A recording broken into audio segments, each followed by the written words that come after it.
Olá, meu nome é Helena Luz e, junto com a minha dupla Luana Nietzsche, iremos explicar a busca em profundidade em grafos, vulgo o DFS. Como que funciona? Quando todas as arestas de V de um grafo G tenham sido exploradas, ele faz o backtrack, ele volta e faz a busca dos vértices adjacentes de V. Isto é, ele continua até com que todos os vértices tenham sido explorados. Caso sobre vértices, a lista de vértices de G, a gente inicia a busca daquele vértice. Aonde que é utilizado? Na bioinformática para encontrar subgrupos dentro da árvore filogenética e na inteligência artificial para resolver quebra-cabeças. Alguns problemas de grafos resolvidos. Nós podemos utilizar o DFS para reconhecer ciclos dentro de um grafo e também podemos usar o DFS para encontrar componentes fortemente conexos em grafos, ou seja, fazer uma análise de dados. Algumas definições sobre o DFS. Nós marcamos de branco o vértice que está desconhecido, de cinza o vértice que foi descoberto e marcamos sua ordem de descobrimento, e de preto o vértice que já foi totalmente descoberto e marcamos o F a sua ordem de fechamento. Esse aqui vai ser o nosso grafo inicial que utilizarei para explicar. O primeiro passo é definir o vértice inicial e a ordem. Neste caso, nosso vértice inicial será A e a nossa ordem será de A a Z. Nossa pilha estará vazia no início da busca. Vamos iniciar a busca e marcar o vértice inicial com cinza, marcando 1 como a sua ordem de descobrimento, e adicionamos A à pilha. Depois continuamos a busca e marcamos 2 para a ordem de descobrimento de B, pintamos de cinza e colocamos na pilha. Encontramos C, marcamos a sua ordem de descobrimento, pintamos de cinza e adicionamos na pilha. Chegamos a um ponto onde o vértice C não tem mais adjacentes e todos já foram visitados. Logo, fecharemos esse vértice, marcando a sua ordem de fechamento, pintando de preto e o removendo da pilha. Nesse momento é onde acontece o backtrack, onde a gente vai voltar por onde a gente veio até ele, ou seja, voltaremos ao B, nós o pintaremos de preto, marcaremos a sua ordem de fechamento e o removeremos da pilha.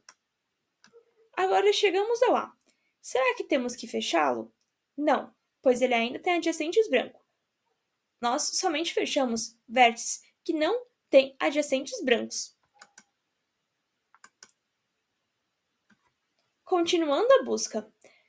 A partir de A, nós temos o vértice branco D, onde a gente marca ele de cinza, marca sua ordem de descobrimento e o adiciona na pilha. Depois disso, dando uma avançada, nós fechamos o vértice D, pois não há nenhum outro vértice branco relacionado a ele, o removemos da pilha e voltamos para A, onde não encontramos nenhum outro vértice branco e marcamos a sua ordem de fechamento, pintamos de preto e retiramos da pilha.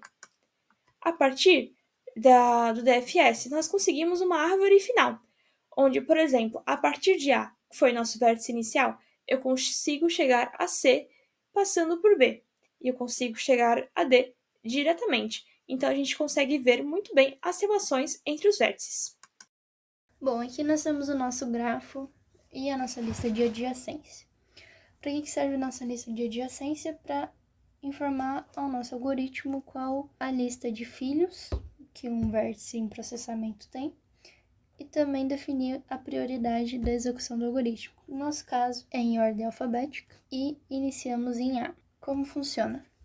Nossa pilha se inicia vazia e o A é nosso primeiro vértice a ser processado. Nós vamos pintar o vértice de azul, informando que o algoritmo já pegou ele para ser processado e adicionamos um valor 1 de tempo de execução. Nós verificamos na nossa lista de adjacência se A tem algum filho. Nesse caso, sim, tem 4. O primeiro seria o B na lista de prioridade e perguntamos então se o B é branco, se ele ainda não foi processado, que nesse caso sim. Então, nós adicionamos o B na nossa pilha de execução. Informamos o tempo, pintamos ele de azul. Repetimos o processo então para o vértice B. O B tem algum vértice ou algum filho? Tem. Quem? O E. Ele é branco? Sim. Então adiciona na pilha. Pinta ele de azul e informa o valor do tempo. Agora em E, fazendo a pergunta se ele tem algum filho, ele não tem. O que acontece então? Nós vamos pintar ele de preto, informando que ele já foi processado e tirar ele da pilha de execução. Nós colocamos o tempo novamente em E, e então realizamos o backtracking para o processo do B. Então o E já foi processado. Voltamos para o B então. O B tem mais algum filho? Não tem. Também repetimos, pinta ele de preto, tira ele da pilha e informa o tempo de execução.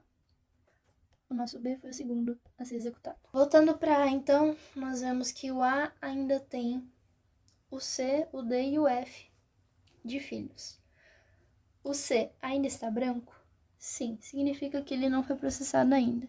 Então, nós vamos pintá-lo de azul e adicioná-lo na nossa pilha e informar o tempo de execução, que é sempre o do seu vértice anterior mais 1. Então, nesse caso, o vértice anterior que foi processado foi o B. O C tem algum filho? Desses 3, o primeiro é branco? Nesse caso, não, porque o B ele já foi processado. Então, o algoritmo vai ignorar ele. O segundo é branco? Sim, nosso D. Então, nós vamos pintá-lo e adicioná-lo na nossa pilha, informando também o tempo de execução. A partir de D, nós temos algum vértice? Não. Então, o D é preenchido de preto, informa o valor e retira ele da pilha. Você ainda tem algum filho? Sim. Quem? O G. O G tá branco? Sim. Então, ele não foi processado. Então, nós vamos processar. Pinta ele de azul, informa o tempo de execução e insere ele na nossa pilha. E adiciona aqui o D, que foi o terceiro a ser executado. O G tem algum filho? Não tem. Então, adicionamos o valor de tempo, pintamos ele de preto e retiramos ele da nossa pilha. Você ainda tem algum filho que não foi processado? Algum filho branco? Não temos. Então, o C foi concluído também a execução. Atribuímos o tempo e retiramos ele da pilha. Agora o A. Ainda tem algum vértice dele que não foi processado? Sim, o F. Então, adicionamos o F à nossa pilha, pintamos de azul e atribuímos o tempo. O F tem algum filho? Não tem. Então, novamente, atribuímos o tempo. Agora informamos que ele já foi processado e realizamos o backtracking, tirando o F da pilha e informando que ele já foi processado. Agora o A tem algum filho que ainda está branco? Não. Significa que ele já processou todos os seus filhos. Então, adicionamos o valor do tempo, pintamos ele de preto e retiramos ele da pilha. Aqui nós terminamos a nossa ordem de execução. Agora irei falar sobre outras áreas que o DFS pode ser aplicado. Nas áreas como resolução de quebra-cabeças com uma única resposta e aspiradores de pó. Como exemplo, temos o Sudoku, onde cada célula vazia representa um estado a ser preenchido. O DFS explora os possíveis números para cada célula, verificando a validade das escolhas conforme as regras do jogo. Caso uma escolha leve ao impasse, o backtracking permite retroceder e tentar novas possibilidades, garantindo a exploração completa das soluções possíveis. Outro exemplo é o aspirador de pó robô. O aspirador de pó robô, ele vai aspirar do ponto A ao ponto B em uma linha reta até ele encontrar algum obstáculo, onde ele irá backtrack, ou seja, voltar um pouco e mudar a sua direção. Ele sempre faz no sentido de ida e volta, para garantir que todo o ambiente tenha sido aspirado.